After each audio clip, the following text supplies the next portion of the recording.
네, 반갑습니다.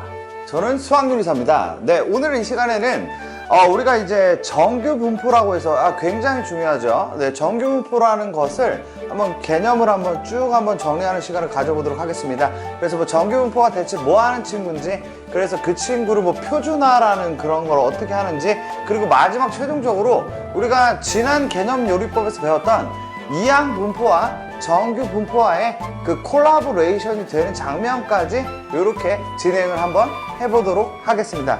자, 그러면 명절이 멀지가 않았는데요. 여러분들 저기 화이팅 하시고, 명절도 멀지 않았고 시험도 멀지 않았고 이래저래 우리가 이제 힘드시겠지만 시간이 계속 흘러가고 있습니다. 네, 화이팅 하시고요. 네, 우리 다 힘내자고요. 알겠죠? 잘 될 수 있을 겁니다. 긍정적으로 해보도록 하죠. 알겠습니까? 저도 지금 시간이 새벽인데, 새벽 한 2시? 이 정도 되는데, 저도 긍정적으로 한번 해보도록 하겠습니다. 커피 한잔 하고. 커피 어디 갔어? 커피. 이거 뭐야? 커피 상했네. 자, 그럼 바로 시작해 보도록 하겠습니다. 네. 자, 요 뒤에 보시면 우리 정규분포라는 건 뭐냐면 어떤 함수예요. fx가 뭔지 아시죠? x에 따라서 뭐 y가 있고 쓱 그려지는 뭐 그런 친구를 우리가 이제 fx라고 얘기하는데요. 근데 굉장히 복잡하게 생겼지만 저는 이 친구 가지고 뭐 시험 문제 내는 거는 거의 못 본 것 같고, 자, 여기서 결국 우리가 이제 지켜봐야 될 거는 딱 두 개의 존재를 보시면 되는데요. 여기 m이라고 하는 평균이 있습니다. 얘가 이제 평균이고, 그리고 여기 이제 시그마라고 하는 표준 편차.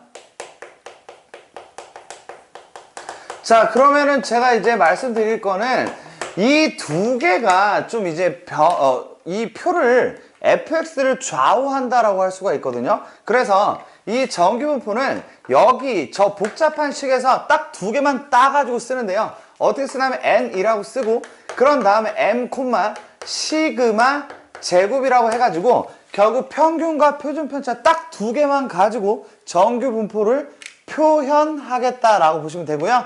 이 fx라는 친구는 뭐 어떤 식으로 그려지냐면 바로 그림이 이렇게 그려지게 됩니다. 여기를 이제 x축이라고 했을 때 그림이 이렇게 종 모양으로 그려지는 연속 확률 변수다라고 말씀드리겠습니다. 연속 확률 변수? 연속 확률 변수는 이제 지난번에 해서 기억나시겠지만 어떻게 풀어야 돼요? 바로 면적을 구하는 거죠. 맞습니까? 면적이 곧 뭐다? 확률이다. 이런 내용이 있었습니다. 그래서 여기 가운데를 말이죠. 제가 m이라고 얘기할 수 있겠다. 그죠? 가운데 m. 이렇게 이제 가운데가 평균이라고 말씀을 드릴 수가 있을 것 같고요. 그리고 이제 이 친구에 대해서 한번 분석을 한번 간단하게 해보도록 하겠습니다. 그래서 지금 이 친구는 m에 대해서 대칭이라고 얘기할 수 있겠고요. 그리고 이 x축이라는 것은 이 그림이 계속 내려가긴 하는데 붙지는 않습니다. 계속 내려가긴 하는데 붙지는 않아서 얘를 뭐라고 얘기할 수 있냐면 점근선이다 라고 얘기할 수 있게 됩니다. 괜찮으시죠? 그런 다음에 여기서 이제 간단하게 m과 시그마에 대해서 말씀드리면, 예를 들어서 m이 평균이라고 말씀드렸잖아요. 만약에 평균이 커지면 어떻게 되냐면 오른쪽으로 이동한다라고 말씀드릴 수 있겠습니다. 이런 식으로 말이죠. 그럼 평균이 만약에 작아지면 어떻게 되겠어요? 왼쪽으로 이동할 수 있겠죠? 이런 식으로 왼쪽으로 이동할 수 있을 것 같습니다. 어렵지 않으시죠? 자, 그 다음에 이 친구가 변하면 그럼 어떻게 되냐까지만 간단하게 말씀을 드려보겠습니다.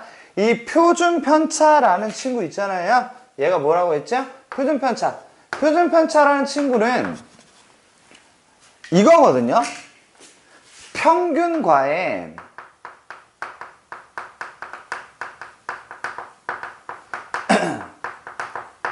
차이를 얘기하는 겁니다. 표준편차보다 평균과의 차이들을 얘기하는 것이다 라는 것인데, 그러면 이 표준편차가 만약에 크면 어떻게 되겠어?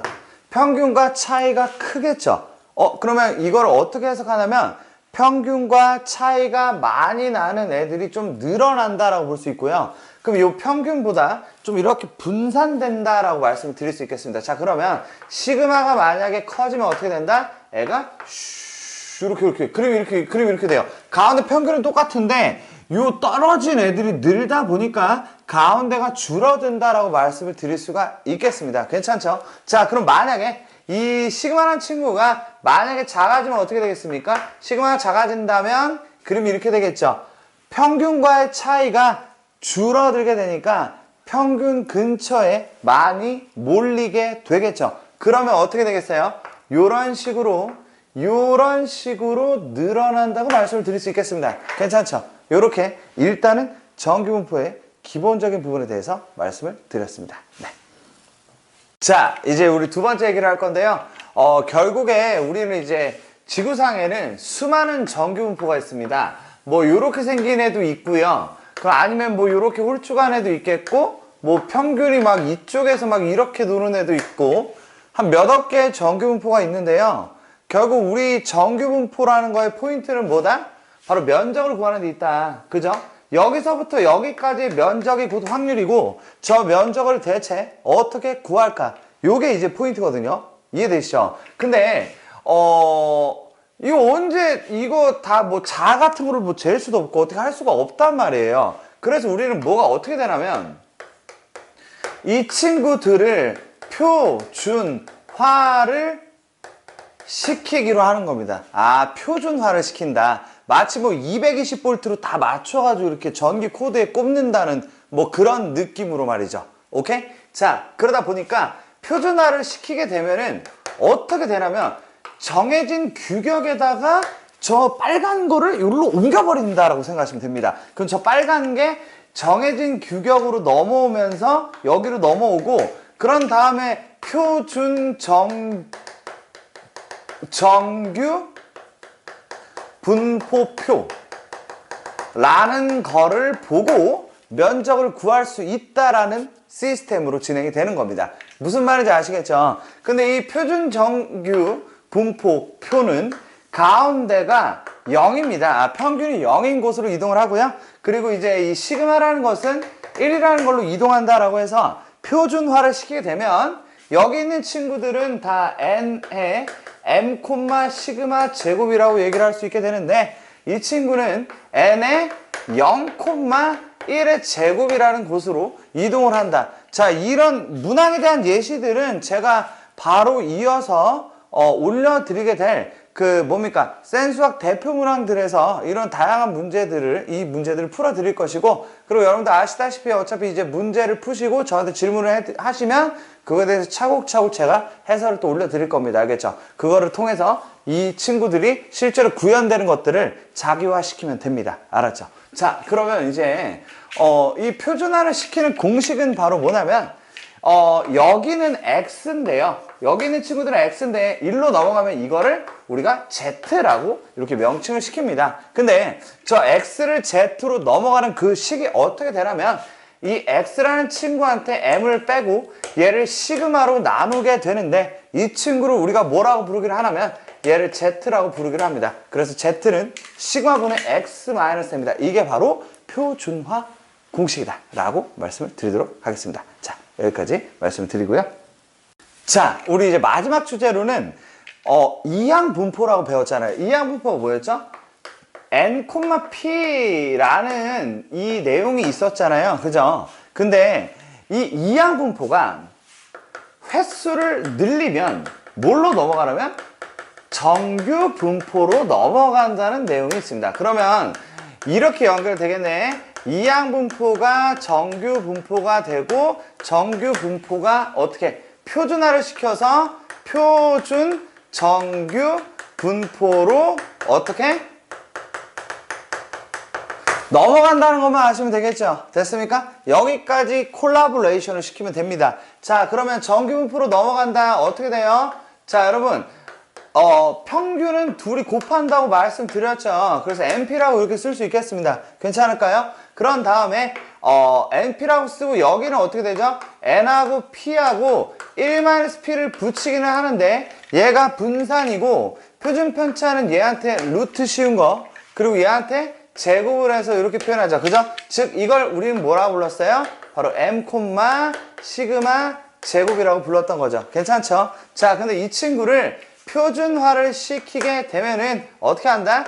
Z는 시그마 분의 x-m이라고 부르게 되고, 결국에 얘는 0,1의 제곱이 된다라고 얘기할 수 있다라는 게 이 마지막 주제가 되겠습니다. 자, 그러면 예시 하나만 들자. 하나만 들어보면 예를 들어서 이항분포 400,5분의 1을 따른다 라고 했는데, 자, 이 친구 가지고 질문이 이렇습니다. P가 X가 104보다 크거나 같다를 한번 구해주세요 라는 문제를 한번 풀어볼 건데요. 자, 순서대로 가보겠습니다. 자, 정규분포로 넘어가야 되죠. 어떻게 하면 되겠어요?